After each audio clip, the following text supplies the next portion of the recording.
Lakshmi, welcome back to Language Quest. இன்னைக்கு நம்ம Day 9 Spoken English Challenge-ல தான் இருக்கோம். நம்ம 10 Day Spoken English Challenge-ஓட almost endக்கே வந்துட்டோம். இது வரைக்கும் நம்ம கிளாஸ்ல என்ன பார்த்தோம்? இப்போ நடந்துட்டு இருக்கிற விஷயங்களை எப்படி இங்கிலீஷ்ல present tense யூஸ் பண்ணி பேசணும் அப்படிங்கறத பார்த்தோம். அதே மாதிரியே நடந்து முடிஞ்ச விஷயங்களையும் எப்படி past tense யூஸ் பண்ணி இங்கிலீஷ்ல பேசணும் அப்படிங்கறதையும் கத்துக்கிட்டோம். இன்னைக்கான லெசன் என்னன்னா future tense. எதிர்காலத்துல நடக்க போற இனிமேல் நடக்க போற விஷயங்களை எப்படி இங்கிலீஷ்ல பேசணும், future tenseனா என்ன, அதுக்கான ஃபார்முலா என்ன, அதை யூஸ் பண்ணி நம்ம எப்படி இங்கிலீஷ்ல சரளமா பேசலாம், இதெல்லாம் தான் இன்னைக்கு கிளாஸ்ல நம்ம கத்துக்க போறோம். Day 7 and 8 வீடியோஸ் யாராவது பார்க்காம இருந்தீங்கன்னா அதை பார்த்துட்டு இன்னைக்கான வீடியோவை பாருங்க. அப்பதான் ரொம்ப கிளியரா உங்களுக்கு புரியும், ஈஸியா புரிஞ்சுக்க முடியும், ஈஸியா கத்துக்க முடியும். Now let's get into the video. Future tense அப்படிங்கிறத நம்ம எதுக்காக யூஸ் பண்ணுறோம்? இனிமேல் நடக்கக்கூடிய விஷயங்களை பேசுகிறதுக்காகவே ஃபியூச்சர் டென்ஸ் அப்படிங்கிறத யூஸ் பண்ணுறோம் இல்லையா? அது என்ன மாதிரியெல்லாம் இருக்கும்?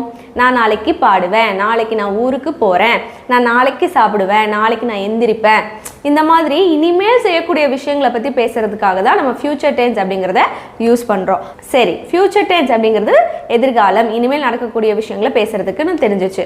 அந்த சென்டென்ஸ் எப்படி உருவாக்குறது, ஃபியூச்சர் டென்ஸில் பேசுகிறதுக்கான சென்டென்ஸ் எப்படி உருவாக்குறது, அதுக்கு இந்த ஃபார்முலா யூஸ்ஃபுல்லாக இருக்கும். ஃபியூச்சர் டென்ஸ் அப்படின்னாலே இந்த ஃபார்முலா யூஸ் பண்ணி தான் பேசணும். அப்போது ஃபார்முலா என்ன? Subject plus will plus verb 1. இந்த இடத்துல ஃபியூச்சர் டென்ஸ் அப்படின்னாலே கன்ஃபியூஷனே இருக்க வேண்டாம், வில் அப்படிங்கிறது வந்துடும். நீங்கள் ஃபியூச்சர் டென்ஸ் இனிமேல் நடக்க போகிற விஷயத்தை பற்றி தான் ஒரு விஷயம் சொல்ல போகிறீங்கன்னா வில் கட்டாயமாக வரும், வில் சேர்த்து தான் பேசுகிற மாதிரி இருக்கும். சரிங்களா? சரி, இப்போது அடுத்தது எந்தெந்த சப்ஜெக்ட் கூட இந்த ஃபார்முலாவை நம்ம யூஸ் பண்ணலாம் அப்படிங்கிறது இருக்குது. எல்லா சப்ஜெக்ட்ஸ் கூடயுமே, சப்ஜெக்ட்ஸ் எதுவாக இருந்தாலும், I, we, you, they, he, she, it, அப்புறம் நேம்ஸ் எது வந்தாலுமே அந்த சப்ஜெக்ட் கூட வில் ப்ளஸ் verb 1 அப்படிங்கிறத தான் நம்ம ஆட் பண்ணி ஃபியூச்சர் டென்ஸாக பேசுவோம். சரி, அது எப்படிங்கிறத சென்டென்ஸில் பார்க்கும்போது ரொம்ப ஈஸியாக புரிஞ்சிடும், பார்க்கலாம். இந்த 5 சென்டென்ஸையுமே நம்ம ஃபியூச்சர் டென்ஸில் தான் எழுதியிருக்கோம். இந்த 5 சென்டென்ஸையுமே பாசிட்டிவில் சொல்லியிருக்கோம். ஃபியூச்சர் டென்ஸில் ஒரு விஷயத்தை பாசிட்டிவாக சொல்கிறது எப்படி அப்படிங்கிறத இதில் பார்த்துடலாம். Number 1, she will study. இதுக்கு அர்த்தம் என்ன? அவ படிப்பா அப்படின்னு சொல்கிறோம். அவ இனிமேல் படிப்பா, அதுக்காக தான் அவள் படிப்பாள். அவள் நாளைக்கு படிக்கலாம், நாளான்னைக்கு படிக்கலாம், இல்லைனா சாயங்காலம் படிக்கலாம், இந்த மாதிரி எப்போ வேணால் படிக்கலாம். ஸோ அதுக்கு நம்ம என்ன சொல்கிறோம்?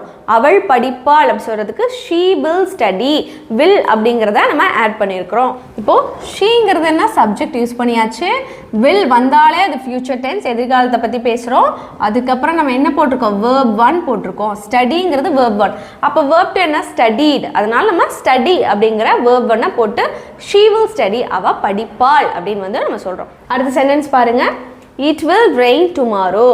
நாளைக்கு மழை பெய்யும். இன்னைக்கு பெய்யல, நாளைக்கு பெய்ய போகுது, பெய்யுமான்னு தெரியல, ஆனால் நம்ம சொல்கிறோம் நாளைக்கு மழை பெய்யும் அப்படின்னு சொல்கிறோம். ஸோ நடக்க போகிற விஷயத்த சொல்கிறனால இது ஃபியூச்சர் டென்ஸ். அது எப்படி சொல்லியிருக்கிறோம்? இட் அப்படிங்கிறது இந்த இடத்துல சப்ஜெக்ட், வில் யூஸ் பண்ணியிருக்கிறோம்.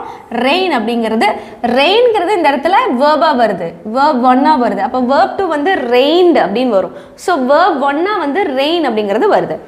இனிமேல் மழை பெய்யும் அப்படின்னு சொல்கிறோம், நாளைக்கு மழை பெய்யும் அப்படிங்கிறதுக்கு. ஒரு விஷயம் நோட் பண்ணிங்களா? ப்ரெசண்ட்டு, பாஸ்ட்டு, ஃபியூச்சர், இது மூணுத்துக்கும் நம்ம Day 6ல் verb 1 verb 2 அப்படிங்கிறத கற்றுக்கிட்டோம்ல, அதை படி தான் நம்ம யூஸ் பண்ணுறோம். verb 1 verb 2 மட்டுமே ப்ரெசன்ட், பாஸ்ட், ஃபியூச்சர் இது 3 டென்ஸ்க்கும் யூஸ் பண்ணுறோம். அப்போ verb 1 verb 2 தெரிஞ்சிருந்தாலே உங்களால் சரளமாக present tense, past tense, future tense use பண்ணி சூப்பராக பேச முடியும். நான் அதனால தான் சொன்னேன் Day 6 வீடியோ வந்து ரொம்ப ரொம்ப யூஸ்ஃபுல். இதுக்கு மேலே பார்க்க போகிற லெசன்ஸ்க்கு அது ஹெல்ப்ஃபுல்லாக இருக்கும் அப்படிங்கிறது. சரி, okay. Third one, I will help you with your homework. நான் உன்னோட ஹோம்ஒர்க்கில் ஹெல்ப் பண்ணுவேன் அப்படி சொல்கிறோம். நீ ஹோம்ஒர்க் பண்ணும்போது நான் உனக்கு ஹெல்ப் பண்ணுவேன் அப்படி சொல்கிறதுக்கு I will help you with your homework. இந்த இடத்துல எப்படி யூஸ் பண்ணியிருக்கிறோம்? ஐ அப்படிங்கிறது சப்ஜெக்ட், will போட்டுட்டோம், ஹெல்ப் அப்படிங்கிற verb 1 யூஸ் பண்ணியிருக்கிறோம். அப்போ ஹெல்ப்போட verb 2 என்ன உங்களுக்கு தெரியும் ஆல்ரெடி, ஹெல்ப், ஹெல்ப்ட் அப்படின்னு பார்த்தோம் இல்லையா? ஸோ will கூட verb 1 யூஸ் பண்ணி சொல்லியிருக்கிறோம். Fourth one, they will travel to Chennai. அவங்க சென்னைக்கு பயணம் செய்வாங்க அப்படி சொல்கிறோம். இனிமேல் தான் ட்ராவல் பண்ண போகிறாங்க, இனிமேல் தான் பயணம் செய்ய போகிறாங்க அப்படிங்கிறத சொல்கிறோம். இன்னும் செய்யலை, அப்போ ஃபியூச்சரில் சொல்கிறதுக்கு நம்ம எப்படி தான் சொல்லியிருக்கோம், வில் யூஸ் பண்ணி தான் சொல்லியிருக்கோம். தே அப்படிங்கிறது இந்த இடத்துல சப்ஜெக்ட், எந்த சப்ஜெக்ட் வந்தாலுமே வில் யூஸ் பண்ணணும். என்ன யூஸ் பண்ணணும், நெக்ஸ்ட்டு verb 1 அப்படிங்கிறத யூஸ் பண்ணணும். verb 1 இங்கே ட்ராவல்னா verb 2 என்ன வரும், ட்ராவல்டு வரும், தெரிஞ்சுக்கோங்க. Next one, the concert will start at 6 PM. கச்சேரி 6 மணிக்கு ஆரம்பமாகும் அப்படின்னு சொல்கிறோம். இன்னும் ஸ்டார்ட் ஆகலை, இது மத்தியானமாக இருக்கலாம், காலையிலையாக இருக்கலாம். ஸோ ஈவினிங் 6க்கு தான் ஸ்டார்ட் ஆகுது, இனிமேல் தான் ஸ்டார்ட் ஆக போகுது. அதனால் நம்ம எப்படி சொல்லியிருக்கோம், ஃபியூச்சர் டென்ஸாக சொல்லியிருக்கோம். த concert will start at 6 PM அப்படிங்கிறத சொல்லியிருக்கோம். இந்த இடத்துல கான்சர்ட் அப்படிங்கிறதா சப்ஜெக்ட். இது வந்து என்னவா கன்வெர்ட் ஆகுது, இட்டு தான் வந்து கான்சர்ட்டாக கன்வெர்ட் ஆகுது. இந்த இடத்துல கான்சர்ட் அப்படிங்கிறது இட்டு அப்படிங்கிற மாதிரி தான் பொருள் படும். ஸோ சப்ஜெக்ட் வந்து இட்டு. சரி, அதுக்கு அடுத்தது வில் போட்டிருக்கோம். ஆஸ் யூஷுவல் ஸ்டார்ட் அப்படிங்கிற verb 1 யூஸ் பண்ணி நம்ம ஃபியூச்சர் டென்ஸில் ஒரு விஷயத்த சொல்லியாச்சு. இது வரைக்கும் பார்த்தா 5 சென்டென்ஸையுமே நம்ம பாசிட்டிவாக ஒரு விஷயத்த சொல்லியிருக்கிறோம். இப்போ இந்த விஷயங்களையே இல்லை அப்படி சொல்கிறதுக்கு எப்படி ஃபியூச்சர் டென்ஸை சொல்லலாம் அப்படிங்கிறத பார்த்துடலாம். இப்போ ஒரு விஷயத்தை ஃபியூச்சர் டென்ஸில் நெகட்டிவில் சொல்லணும் அப்படின்னா நம்ம இந்த ஃபார்முலாவை யூஸ் பண்ணுவோம். என்னது அது, subject plus will not plus verb 1. Negative அப்படின்னாலே நமக்கு தெரியும் நாட் அப்படிங்கிற ஒரு விஷயத்த ஆட் பண்ணுவோம் அப்படின்ட்டு. இப்போ வில் நாட் அப்படிங்கிறது won't அப்படின்னு சொல்லலாம், won'ட்னு சொல்லலாம், வில் நாட்னு சொல்லலாம். won't வந்து மேக்ஸிமம் வந்து இன்ஃபார்மல் சுச்சுவேஷனில் தான் நம்ம யூஸ் பண்ணுவோம், ஃபார்மலாக யூஸ் பண்ணக்கூடாது. சரி, ஓகே. இப்போது இந்த ஃபார்முலா அதே தான், ரொம்ப ஈஸி. எல்லா சப்ஜெக்ட்ஸ்க்குமே இந்த ஃபார்முலாவை தான் நம்ம யூஸ் பண்ணுவோம் நெகட்டிவாக ஒரு விஷயத்தை பேசுகிறதுக்கு. ஃபியூச்சர் டென்ஸில் நெகட்டிவாக ஒரு விஷயத்தை பேசுகிறதுக்கு இந்த ஃபார்முலாவை தான் எல்லா சப்ஜெக்ட்ஸ்க்குமே யூஸ் பண்ணுவோம். ரொம்ப ஈஸியாக இருக்குல்ல? சரி, சென்டென்சஸ் பார்த்தா இன்னும் ரொம்ப ஈஸியாக புரிஞ்சிடும். ஃபர்ஸ்ட் ஒன் பாருங்கள், ஷீ வில் நாட் ஸ்டடி. அவள் படிக்க மாட்டா அப்படின்னு சொல்கிறோம். இனிமேல் தான் அவள் படிக்க மாட்டா, இப்போ இல்லை, இனிமேல் நடக்க போகிற விஷயத்தில் நம்ம சொல்கிறோம் அவள் படிக்க மாட்டா அப்படின்னு சொல்கிறோம். அதுக்கு நம்ம என்ன யூஸ் பண்ணியிருக்கிறோம், சப்ஜெக்ட் யூஸ் பண்ணியிருக்கிறோம். சப்ஜெக்ட், ஷீங்கிறது சப்ஜெக்ட், வில் ஆட் பண்ணி நாட் ஆட் பண்ணியிருக்கிறோம். அது கூட verb 1 யூஸ் பண்ணியிருக்கிறோம். She will not study. Okay, next one, it will not rain tomorrow. நாளைக்கு மழை பெய்யாது. இதையும் நெகட்டிவில் சொல்கிறோம் நாட் யூஸ் பண்ணி. நாளைக்கு மழை பெய்யாது அப்படின்னு சொல்கிறோம். அதுக்கு என்ன சொல்லியிருக்கோம், இட்டுங்கிறது சப்ஜெக்ட், இந்த இடத்துல இட் அப்படிங்கிறது சப்ஜெக்ட், வில் நாட் யூஸ் பண்ணி நெகட்டிவாக மாற்றிருக்கிறோம். ரெயின் அப்படிங்கிறது verb 1.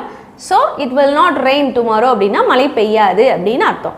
அடுத்து third one, I will not help you with your homework.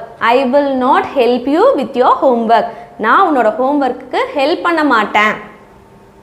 நான் உன்னோட ஹோம்ஒர்க்கு ஹெல்ப் பண்ண மாட்டேன், இனிமேல் தான் ஒரு விஷயம் நடக்க போகுது, ஸோ நான் ஹெல்ப் பண்ண மாட்டேன் அப்படின்னு சொல்கிறதுக்கு வில் நாட் அப்படிங்கிறது யூஸ் பண்ணி verb 1, வில் நாட் யூஸ் பண்ணியிருக்கிறோம், verb 1 போட்டு எழுதியிருக்கிறோம். இங்கே ஐங்கிறது சப்ஜெக்ட். அடுத்து they will not travel to Chennai.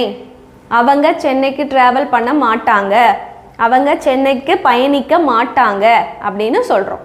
So செய்ய மாட்டாங்க அப்படிங்கிறத இங்கே மென்ஷன் பண்ணுறோம். அதனால் வில் நாட் அப்படிங்கிற நெகட்டிவ் ஃபார்ம் யூஸ் பண்ணி verb 1 யூஸ் பண்ணணும்னா நம்ம ஃபியூச்சர் டென்ஸில் நெகட்டிவில் பேசியாச்சு. அடுத்து fifth one, the concert will not start at 6 PM. Concert 6 PMக்கு ஸ்டார்ட் ஆகாது. கான்சர்ட் வந்து கச்சேரி 6 மணிக்கு தொடங்காது அப்படின்னு சொல்கிறோம். ஸோ இனிமேல் நடக்காது அப்படின்னு சொல்கிறோம் இந்த இடத்துல. ஸோ அதை நெகட்டிவாக சொல்கிறோம்ல, நடக்காது அப்படின்னு, அதனால் வில் நாட் யூஸ் பண்ணி நெகட்டிவ் ஃபார்மில் சொல்லியிருக்கிறோம்.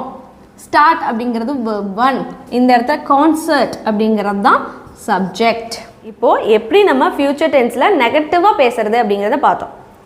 அதே ஃபியூச்சர் டென்ஸ்லேயே கொஸ்டின் எப்படி கேட்குறது, அதுவும் பாசிட்டிவாக எப்படி கொஸ்டின் கேட்குறது அப்படிங்கிறத பார்த்துடலாம். இப்போது ஃபியூச்சர் டென்ஸில் பாசிட்டிவாக ஒரு கேள்வி கேட்கும்போது எப்படி கேட்கணும்னா இந்த ஃபார்முலாவை யூஸ் பண்ணி தான் கேட்கணும். ஃபார்முலா என்ன, will plus subject plus verb 1. Will first வந்துடும், சப்ஜெக்ட் செகண்டாக போயிடும், verb 1ங்கிறது தேர்டாக போயிடும். ஸோ இந்த மாதிரி ஃபார்மேட் யூஸ் பண்ணி தான் நம்ம ஒரு கேள்வியை கேட்போம் ஃபியூச்சர் டென்ஸில். இப்போது சப்ஜெக்ட் எதுவாக இருந்தாலும் சரி, ரொம்ப ஈஸி ஆக்சுவலாக ஃபியூச்சர் டென்ஸ். சப்ஜெக்ட் எதுவாக இருந்தாலும் சேம் ஃபார்முலா தான். இங்கே பாருங்கள், subject I, we, you, they, he, she, it, names எது வந்தாலும் வில் போடணும், வில் கூட சப்ஜெக்ட் போடணும், சப்ஜெக்ட் போட்டு verb பண்ணணும். ரொம்ப ஈஸியாக இருக்குது. சரி, இதை யூஸ் பண்ணி எப்படி கொஸ்டின் கேட்கலாம் அப்படிங்கிறத பார்த்துடலாம். Number 1, will she study. அவள் படிப்பாளா அப்படின்னு கேட்குறோம். ஒரு விஷயம் செய்வாளா, பண்ணுவாளா, எந்திரிப்பாங்களா, போவாங்களா அந்த மாதிரி கொஸ்டினாக கேட்குறோம். அதுவும் ஃப்யூச்சர் டென்ஸில் இனிமேல் நடக்க போகிற விஷயத்துக்கு கேள்வியாக கேட்குறோம். அவள் படிப்பாளா, நாளைக்காச்சும் படிப்பாளா, வில் ஷீ ஸ்டடி டுமாரோ, நாளைக்கு படிப்பாளா அப்படி கேட்குறதுக்கு நம்ம என்ன யூஸ் பண்ணியிருக்கோம், வில் போட்டு சப்ஜெக்ட் போட்டு verb 1 போட்டிருக்கிறோம். இங்கே பாருங்கள், வில் போட்டிருக்கிறோம், சப்ஜெக்ட் ஃபஸ்ட்டு வில் வந்துடுது, அதுக்கப்புறம் தான் சப்ஜெக்ட் வருது, அதுக்கப்புறம் verb 1 யூஸ் பண்ணுறோம். அடுத்து will it rain tomorrow, நாளைக்கு மழை பெய்யுமா, சும்மா கேட்குறோம், கேள்வியாக கேட்குறோம். நாளைக்கு இன்னும் மழை பெய்யலை, ஆனால் நம்ம சும்மா கேள்வியாக கேட்குறோம், நாளைக்கு மழை பெய்யுமா அப்படி சொல்லி கேள்வியாக கேட்குறதுக்கு நம்ம என்ன தான் யூஸ் பண்ணுறோம், will கூட சப்ஜெக்ட் போட்டு verb 1 போட்டு யூஸ் பண்ணுறோம். இது என்னது, will, இங்கே எது சப்ஜெக்ட், இட்டுங்கிறது சப்ஜெக்ட். ஸோ ரெயின் அப்படிங்கிறது verb 1, நாளைக்கு மழை பெய்யுமா அப்படின்னு கேள்வியாக கேட்கும்போது இந்த மாதிரி தான் கேட்கணும். அடுத்து will I help you with your homework, will I help you with your homeworkனா நான் உனக்கு ஹெல்ப் பண்ணுவேனா ஹோம்ஒர்க் பண்ண அப்படின்னு கேள்வியாக கேட்குறோம். will அப்படிங்கிறது போட்டாச்சு. இந்த இடத்துல சப்ஜெக்ட் என்னது, ஐ வந்து சப்ஜெக்ட், ஹெல்ப் அப்படிங்கிறது verb 1 யூஸ் பண்ணி கேள்வியாக கேட்குறோம். நான் உனக்கு ஹெல்ப் பண்ணுவேனா, ஹோம்ஒர்க் செய்கிறதுக்கு நான் ஹெல்ப் பண்ணுவேனா அப்படின்னு கேட்குறோம். அடுத்து will they travel to Chennai, அவங்க சென்னைக்கு ட்ராவல் பண்ணுவாங்களா, அவங்க சென்னைக்கு பயணிப்பார்களா அப்படின்னு சொல்லி கேள்வியாக கேட்கும்போது எப்படி தான் கேட்கணும், will போட்டு சப்ஜெக்ட் அந்த சைடு போயிடும், இந்த இடத்துல தேங்கிறது சப்ஜெக்ட், ட்ராவல் அப்படிங்கிறது verb 1. அடுத்து will the concert start at 6 PM, அந்த கான்சர்ட் ஸ்டார்ட் ஆகுமா 6 PMக்கு, 6 மணிக்கு தொடங்குமா அப்படின்னு கேள்வியாக கேட்குறோம். ஃப்யூச்சரில் நடக்க போகிற ஒரு விஷயத்த கேள்வியாக கேட்கும்போது will யூஸ் பண்ணி சப்ஜெக்ட் யூஸ் பண்ணி அதுக்கப்புறம் verb 1 யூஸ் பண்ணி தான் கேட்கணும். நல்லா ஞாபகம் வச்சுக்கோங்க.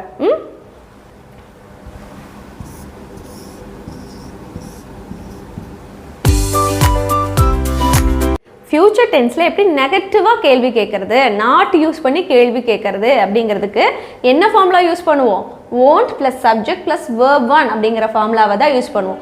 அதுவும் எல்லா சப்ஜெக்ட்ஸ்க்குமே நம்ம என்ன ஃபார்முலா தான் யூஸ் பண்ண போகிறோம், ஒரே ஃபார்முலாவை தான் யூஸ் பண்ண போகிறோம். ரொம்ப ரொம்ப ஈஸியான டென்ஸ் ஃப்யூச்சர் டென்ஸு. அதை நல்லா தெரிஞ்சுட்டு பேசணும் அப்படின்னா நம்மளோட கான்வர்சேஷன் சூப்பராக இருக்கும், உங்களோட இங்கிலீஷ் வேறு லெவலில் இம்ப்ரூவ் ஆகும். சரி, இதை சென்டென்ஸில் எப்படி யூஸ் பண்ணலாம், எப்படி கேள்வியாக கேட்கலாம் அப்படிங்கிறத பார்த்துடலாம். நம்பர் 1, won't she study, அவள் படிக்க மாட்டாளா அப்படின்னு நெகட்டிவ்ல ஒரு கேள்வியை கேட்குறோம் ஃப்யூச்சர் டென்ஸில் இல்லையா.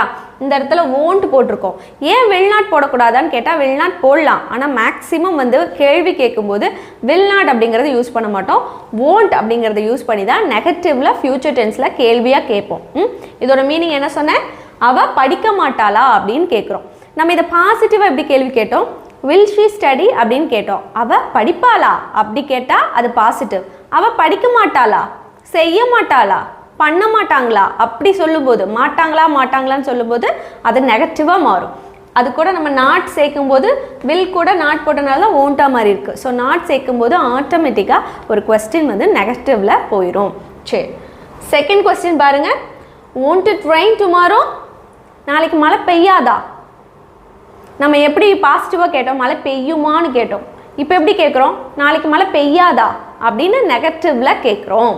தேர்ட் ஒன் பாருங்க, won't I help you with your homework, நான் உன்னோட ஹோம்ஒர்க்கு ஹெல்ப் பண்ண மாட்டேனா, ஹெல்ப் பண்ணுவேனா அப்படின்னு நம்ம முன்னாடி கேட்டோம். இது எப்படி கேட்குறோம், நெகட்டிவ்ல.